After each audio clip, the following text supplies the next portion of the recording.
Hi guys, welcome back to my channel cooking with Amma. ನಾವಿವತ್ತು ಅತಿ ರುಚಿಯಾಗಿ ಮತ್ತು ಸುಲಭವಾಗಿ ನಾಟಿ ಕೋಳಿ ಸಾಂಬಾರು ಮಾಡ್ತಿದ್ವಿ. ಹೇಗೆ ಮಾಡೋದು ಅಂತ ನೋಡೋಕ್ಕಿಂತ ಮುಂಚೆಗೆ ಮೊದಲೇ ಬಾರಿ ನನ್ನ ವಿಡಿಯೋ ನೋಡ್ತಿರೋರು ತಪ್ಪದೆ ಲೈಕ್ ಮಾಡಿ, ಶೇರ್ ಮಾಡಿ ಆ್ಯಂಡ್ ಸಬ್ಸ್ಕ್ರೈಬ್ ಮಾಡಿ.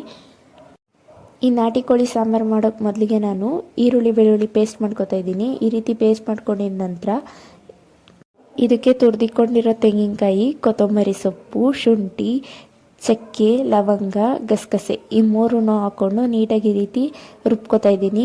ಈ ರೀತಿ ರುಬ್ಕೊಂಡಿದ ನಂತರ ಒಂದು ಕುಕ್ಕರ್ ಇಟ್ಕೊಂಡು ಕುಕ್ಕರ್ ಬಿಸಿಯಾಗಿದ್ದ ನಂತರ ಅದಕ್ಕೆ ನಾನು ಸ್ವಲ್ಪ ಎಣ್ಣೆ ಹಾಕೋತಾ ಇದ್ದೀನಿ.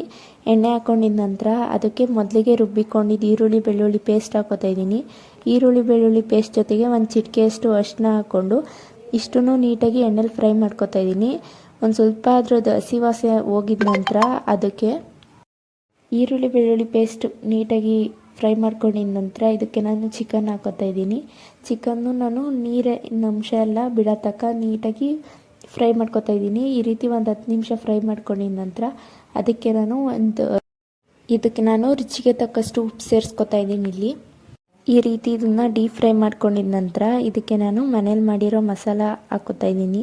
ಈ ರೀತಿ ಮಸಾಲ ಹಾಕ್ಕೊಂಡಿದ ನಂತರ ಅದಕ್ಕೆ ಕಾಯಿಸಿಕೊಂಡಿರೋ ನೀರು ಹಾಕೋತಾ ಇದ್ದೀನಿ. ನೀರು ಹಾಕ್ಕೊಂಡಿದ ನಂತರ ಮನೇಲೇ ರುಬ್ಬಿಕೊಂಡಿದ್ದು ಅವಾಗ್ಲಿನ ಮಸಾಲೆ ಹಾಕ್ಕೊಂಡು ನೀಟಾಗಿ ಮಿಕ್ಸ್ ಮಾಡಿಕೊಡ್ತಾ ಇದ್ದೀನಿ. ಈ ರೀತಿ ಒಂದು 5 ರಿಂದ 10 ನಿಮಿಷ ಕುದ್ದ ನಂತರ ಒಂದು 3 ರಿಂದ 4 ವಿಷಲ್ ಆದರೆ the naati koli sambar was ready. Try ಮಾಡಿ, ಟೇಸ್ಟ್ ಮಾಡಿ ಆ್ಯಂಡ್ ತಪ್ಪದೆ ಶೇರ್ ಮಾಡಿ. ಇಷ್ಟ ಆದಲ್ಲಿ ಸಬ್ಸ್ಕ್ರೈಬ್ ಮಾಡಿ. Thank you for watching my video.